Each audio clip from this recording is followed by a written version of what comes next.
1990 में मैं 1989 में अमेरिका आया पीएचडी करने के लिए यूनिवर्सिटी ऑफ डेलावेयर में। और वो वहाँ पे उस समय केमिकल इंजीनियरिंग में सेकंड टॉप रैंक्ड यूनिवर्सिटी थी अमेरिका की। तो वहाँ पे पीएचडी करने आया, लेकिन कुछ मेरे पिताजी के बिजनेस में उनको हेल्प चाहिए थी। तो मैंने एक सेमेस्टर वहाँ से छोड़ करके कि मैं वापस जाऊँ। थोड़ा कुछ मेरा वहाँ पे मन भी नहीं लग रहा था, क्योंकि हम लोग जब इस्कॉन में थे तो बहुत हम लोग का यूथ फोरम फिर बढ़ा, बहुत वहाँ पे एक ऊर्जा थी। जब यहाँ पे आया तो इतना कोई संग नहीं था। यहाँ पे भी उस समय इस्कॉन की स्थिति कुछ अच्छी नहीं थी। कई मठ मंदिर बंद हो रहे थे, भक्त लोग भी अधिक नहीं थे, विदेशी ही थे, और वो भी कई, मतलब कि सबकी स्थिति इतनी ठीक नहीं थी। और जहाँ पे मैं डेलावेयर में गया वहाँ पे कोई भक्त थे ही नहीं।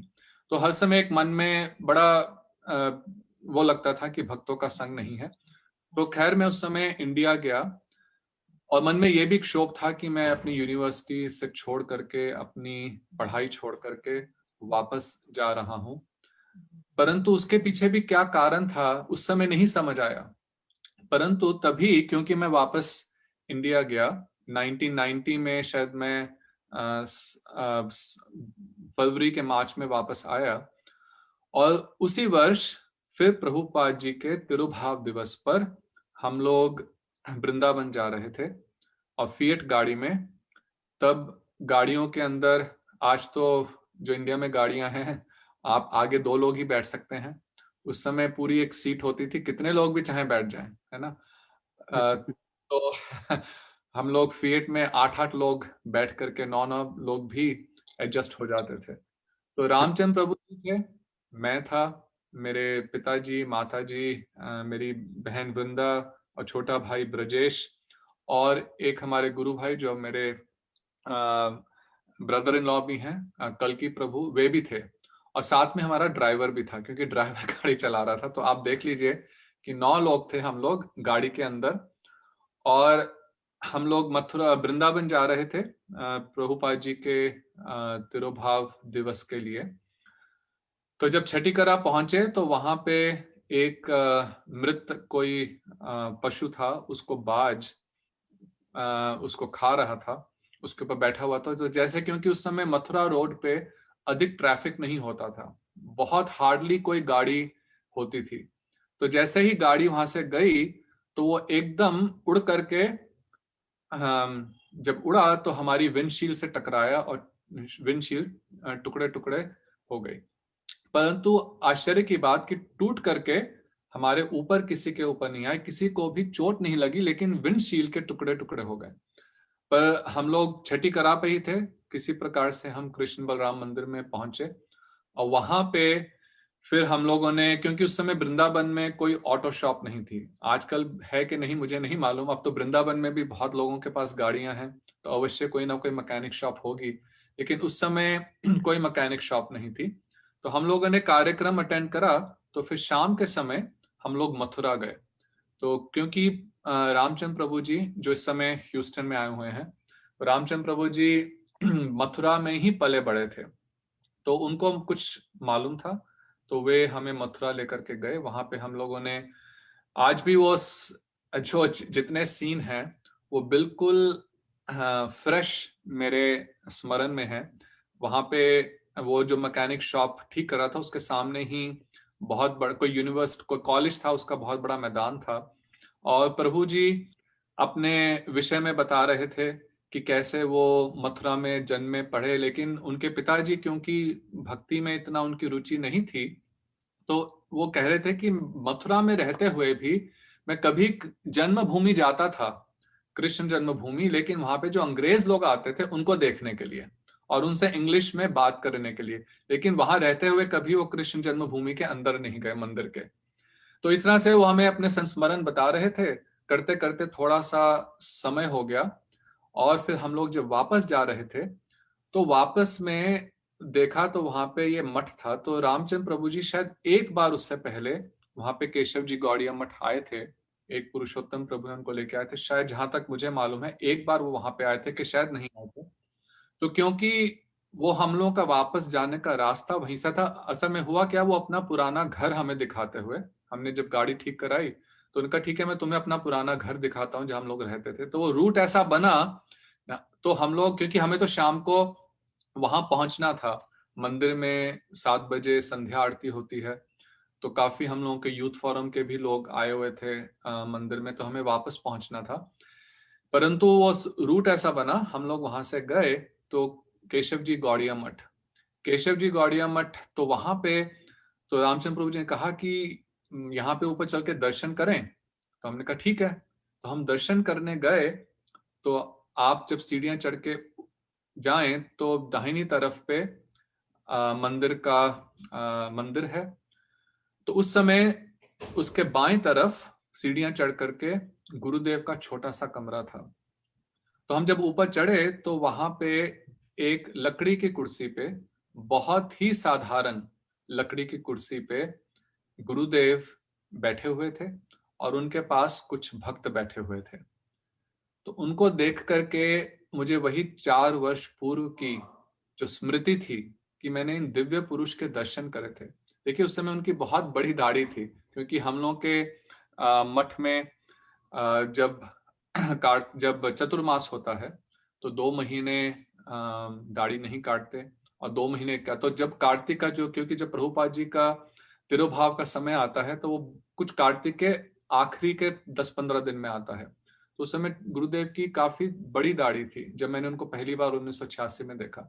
और इस कॉन में तो हम सब देखते थे, सभी लोग एकदम शेव किए हुए और हर समय परंतु उस समय भी गुरुदेव का जो व्यक्तित्व था, उनका कलेवर इतना दिव्य, उनको देख करके इतनी सुंदर एक अनुभूति हुई थी। तो वही गुरुदेव का वैसा ही इस समय भी वही समय था, 4 साल बीत गए लेकिन वही समय था, प्रभुपाद जी का ही तिरोभाव का दिवस था। इसलिए मैं तो श्री भक्तिवेदांत स्वामी प्रभुपाद जी के ही श्री चरणों में अनंत कोटि दंडवत प्रणाम करता हूं कि उन्होंने ही किसी प्रकार से इस अपने तिरोभाव का माध्यम बना करके गुरुदेव से संपर्क कराए, वही लेकर के आए। तो गुरुदेव वहां बैठे हुए, उनको देख करके मैं को लगा कि ये तो वही हैं जिनको मैंने 4 वर्ष पहले देखा था। हम लोगों ने प्रणाम करा। गुरुदेव से जब भी आप लोग मिलते थे तो गुरुदेव बहुत ही शांत और प्रेम से पूछते थे आप कहाँ से आए, और हमेशा बहुत ही लविंग, बहुत प्रेम पूर्वक और बहुत आदर पूर्वक। इतने एक महान आचार्य और वो आप करके बोले, तो ये उनके विषय में। और दूसरी, देखते ही जो उनके विषय में जो एक हृदय को बात छुई कि वे कितने सरल थे। हम लोगों ने इससे पहले देखा था कि साधु संत हमेशा बहुत सुंदर सुंदर आसन पे बैठते, हर समय उनके उनके गले में सुंदर सुंदर पुष्पों की मालाएं, तो बहुत उनके पास एक तरह से देखिए, गुरुदेव कई बार कहते थे कि जो ऐश्वर्य हम लोगों को बिरला टाटा के घर में भी नजर आएगा, वो ऐश्वर्य साधु संतों के पास है। तो ऐसा हम लोग देखते थे।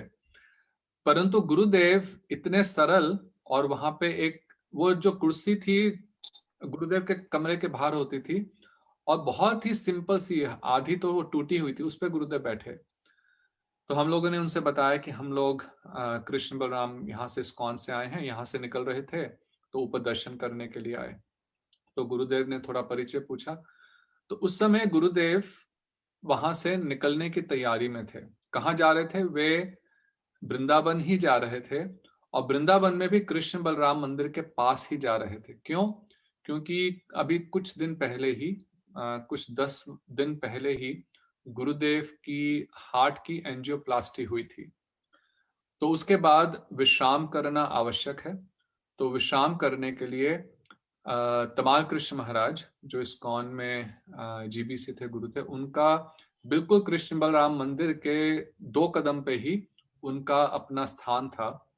तो वहां पे वे गुरुदेव को उन्होंने आमंत्रित किया था कि आप यहाँ आकर के विश्राम कीजिए, क्योंकि मैं तो होऊंगा नहीं।